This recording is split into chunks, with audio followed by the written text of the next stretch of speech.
figured that it was negative. So all I was saying is what you But just as switched, drawn, it's negative. it's negative. And you're subtracting it.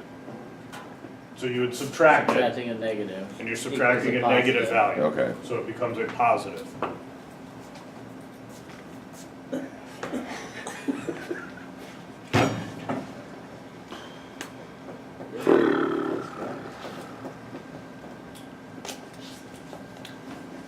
Now let's look at C.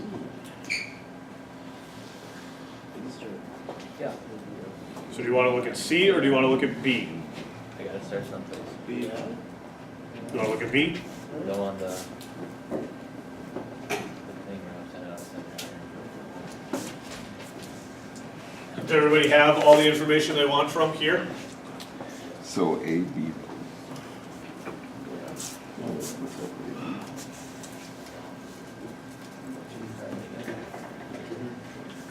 What was the?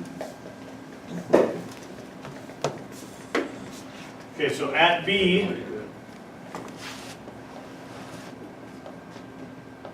we have 1,200 pounds.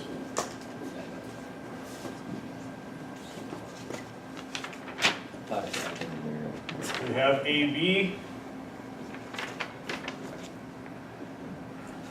And we have BC. Okay?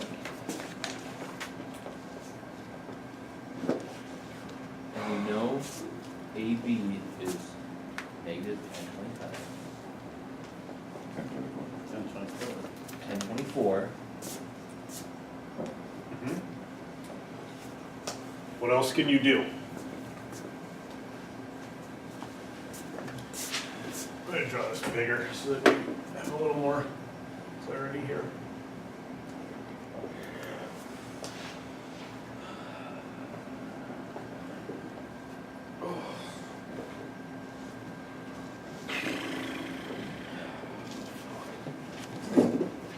Draw BC, X, and Y.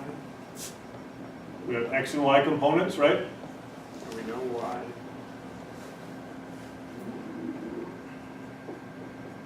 How do you know why, Kurt? Because we know at reaction C is 400 in the Y direction. That would be one way to do it too, yep. So If we're BC, looking Y. about point B though, how do we know the Y component of BC? Because it's the same. It's the on same if you other drew end. the triangle on the outside, wouldn't it? Yeah. What's that? Well, you just made the triangle, your 2 points connected on the inside It's if the you same did it. triangle Yeah, as it's at the same RC. triangle. It's going to be the same triangle, right? Yeah. So that's right underneath RC. It's right underneath RC. Yeah, if So you do it on the that's the outside. triangle you would draw if you were analyzing C. And you know RC, Y. So you know BC, So you Y. know BCY. Sure, yes. My question is though, if we're analyzing at point B, Because it's the same line, the same yes, BC, CV or whatever. and I agree with you on that. Okay. But when we're analyzing about point B, RC doesn't interact with point B, right? Correct. Using the forces that interact at point B, what are the other Y forces? REY. RAY. ABY, right?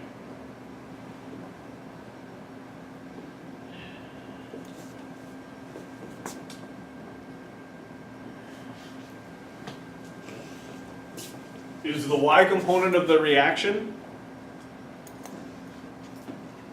operating on point B No. Not at the reaction. when we're looking at the joint? It's not, right? When we're looking at the joint at B, there's only two components in the Y direction. The Y component of BC and the Y component of AB. We know ABY. And we know ABY.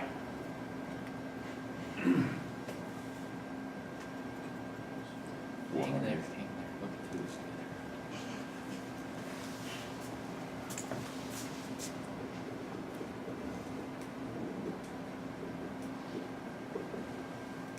Sorry, that needs I feel like these are the triangles you should be drawing really big. Not those. What? Like, this should be the stuff that should You want it be even in the bigger? report.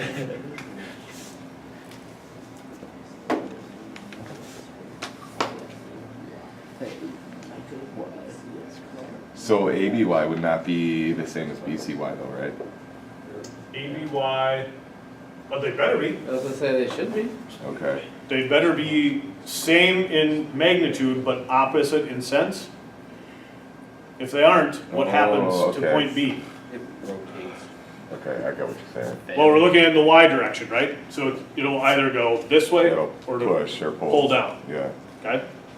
And we aren't taking gravity into account, but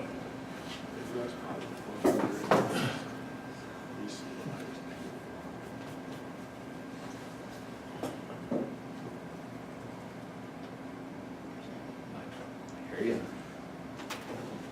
Loud and clear.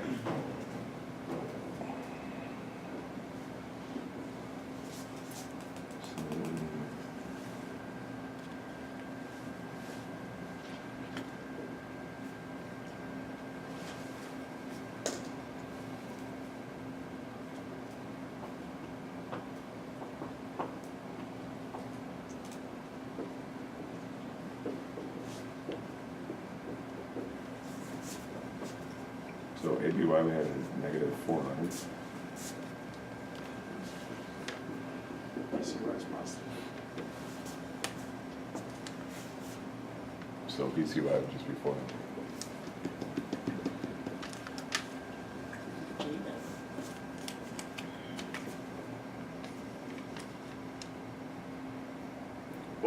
what did we determine ABY was? Negative 400. Negative 400, yeah.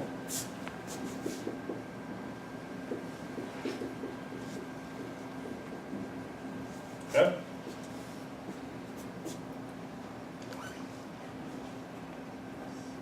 Do we need to determine all the forces in the X direction at this point?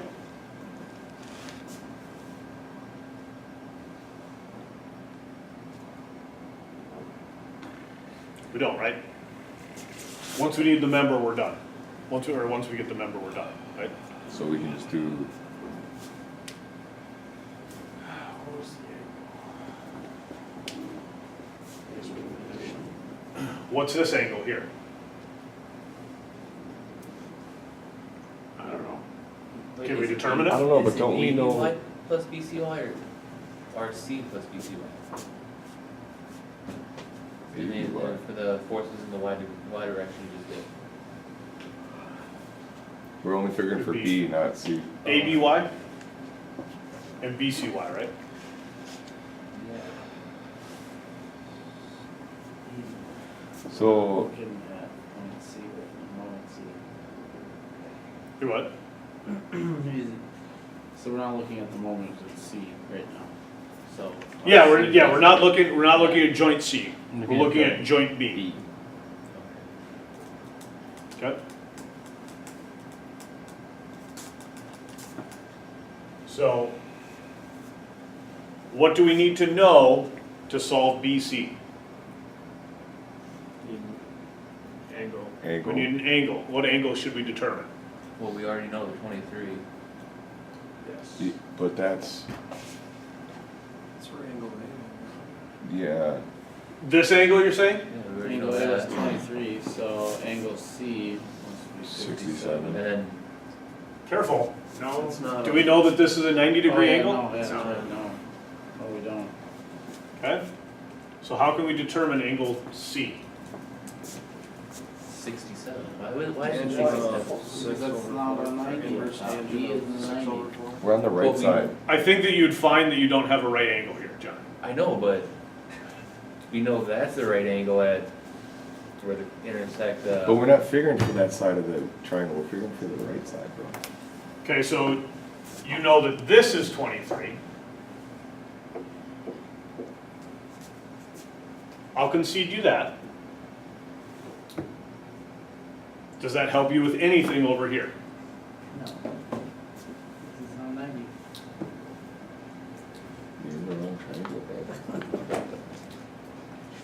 So what could we use?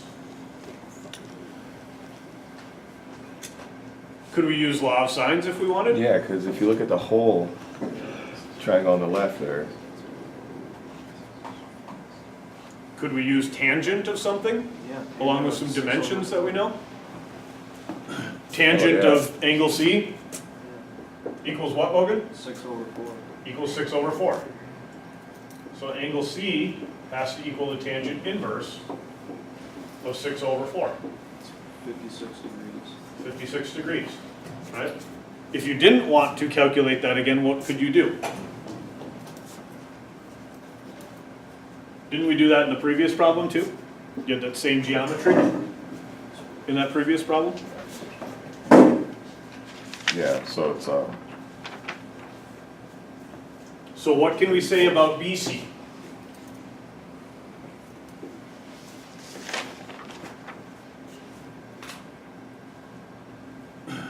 Knowing what we know about BCY.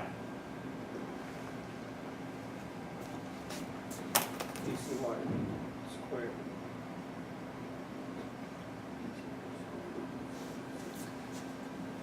would be opposite. What's So this saying? Sine of 56. Cosine.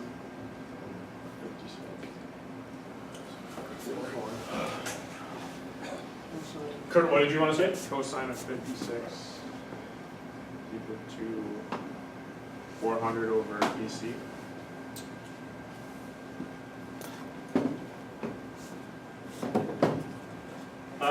Is cosine what you want to use? You want to use sine. That would be sine. It would be sine in this case, right? Because if you're using 56 degrees now, that Oh, I was 56 is using- going to come up Sorry, I there. was using 54. Never mind. Wrong angle? Oh, yes, sorry. Yeah. Yeah, so as Kurt said, yeah, you could use cosine of 34 equals BCY over BC. Or if we want to use the 56 degrees, we have to use sine of 56. Okay?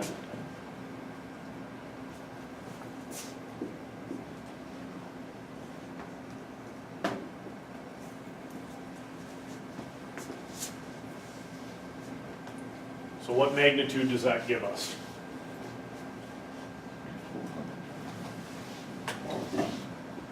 $482. Okay? Color day. No, it's 400 divided by sine 56.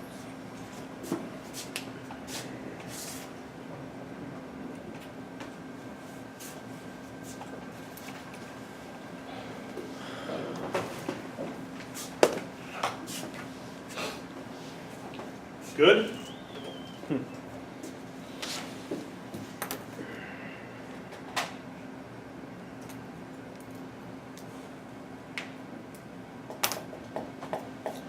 So are we going to get tested on being able to do one of these problems without any notes? Not without any notes. No, no. No. We just skip over that test. So, Not here. exam, midterm will be open book, open notes. Alright. It's not how the world works. The world doesn't work that you need to memorize stuff. Okay? So we still have a little bit of time. Let's start talking about shear and how shear interacts. See how far we get. We'll pick back up with shear and get into bending on Thursday. Van Sickle, Allen and Associates has been kind enough that they're going to come into the classroom and talk about some project that they've had. I've asked them to look at doing the week after spring break when they come in. So that's when we'll start doing those types of things. So we'll spend the rest of the time until midterm. Wrapping up chapter 3, we'll get into chapter 4 to begin looking at analyzing structures and sizing out members. Then we'll do the midterm, and then I think after midterm, or after spring break, sorry, then we'll get into One more question on that looking at the last, material types. on Yeah. that last one. You know, you wanted our triangle, then you wanted our reactions also. Yep. But we were just solving for RAY, is that the same as the reaction? No, you're gonna need RAX and RAY. You'll need all your reactions, okay? So what Rush is asking is, do you just Oh, need I see. RAY and do you just need RC. No, keep in mind that in the problems where we have a horizontally applied load, that X component is part of the reaction. Okay? So, So you need RA. sorry, I forgot to, before I erase everything, bring up Kurt's point. What did you notice about the magnitude of the Y component of AB and the reaction at RC? And this is what Kurt was getting at. They were the same. Mathematically it has to, so we're Yep. not Yep. anywhere on that. So Yep. if RC was 400, RA would be negative 400? If RC was 400, yes. Okay. In that particular setup, you should always see that with a truss where you have two reactions and you only have a horizontally applied Yeah. load, right? That's why I was asking those questions, like, is RAY the same? Because we never even figured out RA at all. We never even worked for it. We just went into RAX and RAY and then RC. Do that whole deal. Say it again. We never solved for RA. And that whole, You call it RAY. that's why I kept asking you, I was like, is RA the same as RAY? Gotcha. It's Yes. not. What is this? Is it Well, shear? it is in this one. Yeah. It is in what one? RAY was 400, negative 400. And apparently that's what RA is. No. Because remember, It's not. when you have a horizontally applied load, Okay. you're going to have a component in your reaction at A in the X direction, Yep. and you're going to have a component in the Y direction, Yep. right? You're going to have RAY, and you're going to have RAX. I'm not interested in you at this point calculating RA. We could, right? Well, that's If we what I was wanted. asking, because you was like, when I asked you what do you want for a final answer, is you want all your magnitudes in both. Okay. Cool. I just thought we were missing something. Nope. So, In the case where you have a horizontally applied load, RAX will be some magnitude greater than 0. When you have a load applied in the vertical direction, okay? So look only at the blue case. In this case, RAX will have a magnitude of 0. Okay? Because we are not applying a load horizontally at anywhere in the truss. gotcha. Okay? Yeah, I get. This does not represent what actually happens in the real world, right?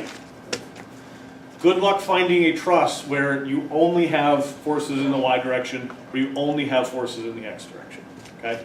So this is just, it's the very introductory analysis of trusses, okay?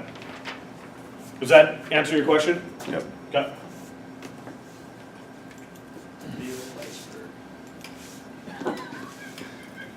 Yep, exactly. Okay, so chapter 3 talks about shear, stresses, and bending. And today all we'll discuss is shear stress. So how is shear different than the axial stresses that we looked at? How does shear act on a body that's different than how axial forces act on a body? Forces two different ways. Okay, expand on that a little bit. What do you mean? I don't know, it's, can't put it to words. So let's draw a member. Okay? If we put an axial force on that member, what is happening? In which direction is the force acting?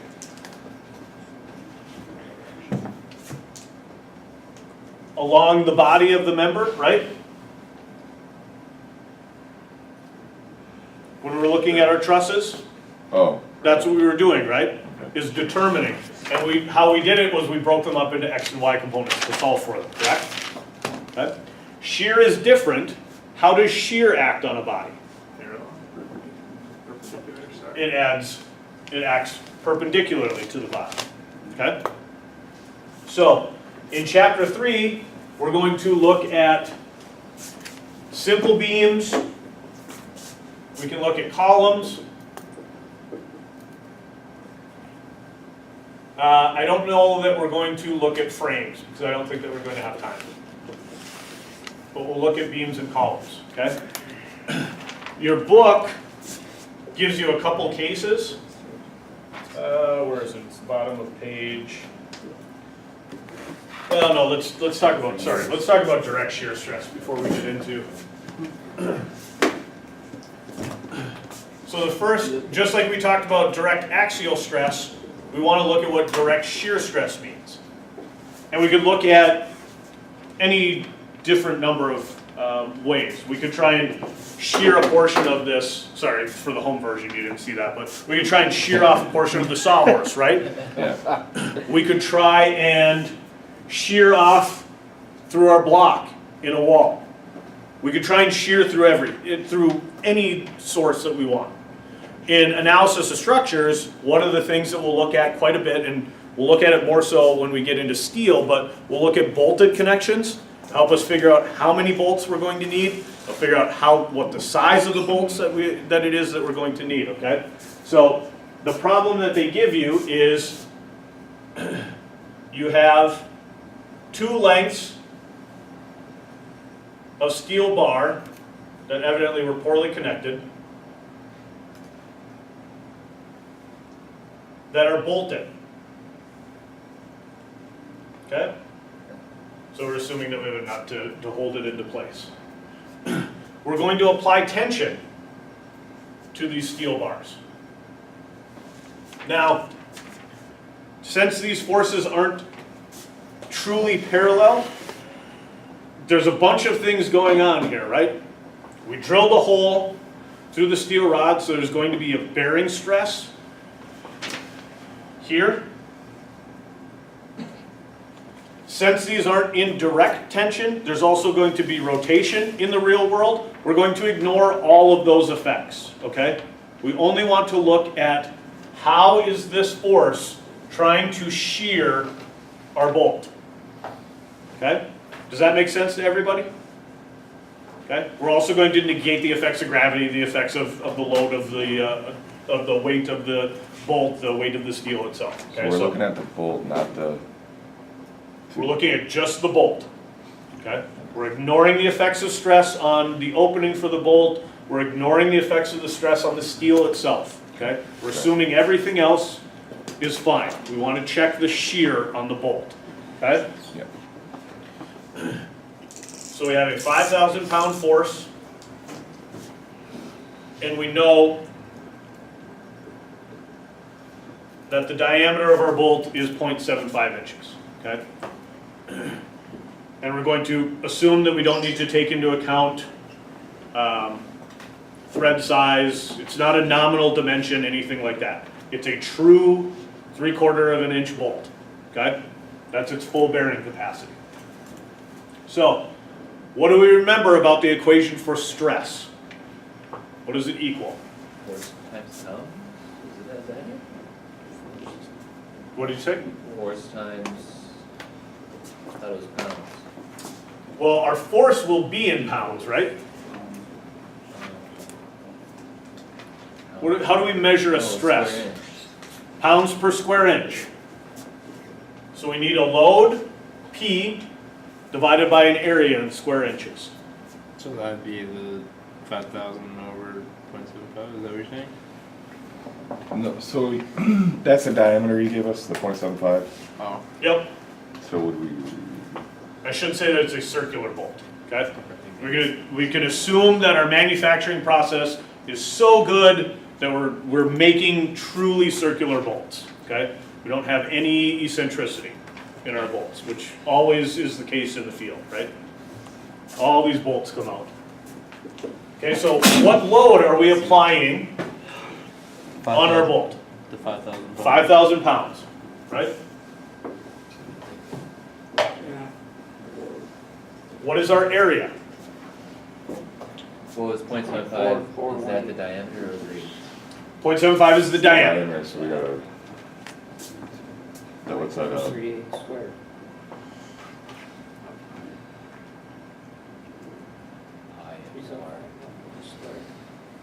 Right?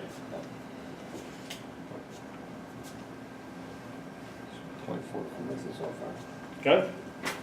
So it ends up being, so this ends up being what, about 0.44 square inches, right?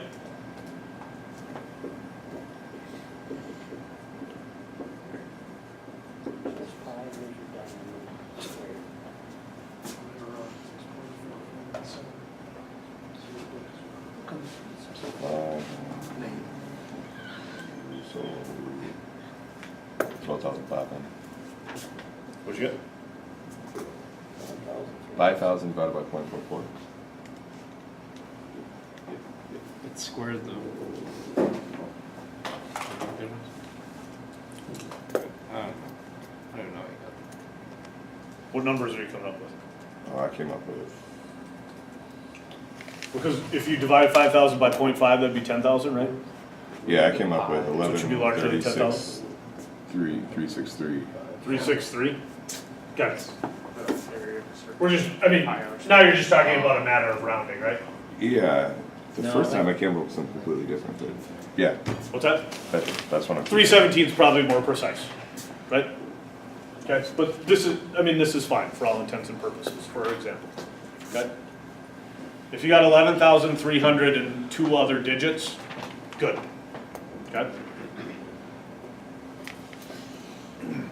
We have to keep in mind when we talk about shear stresses, we want to use the Yeah. subletter V.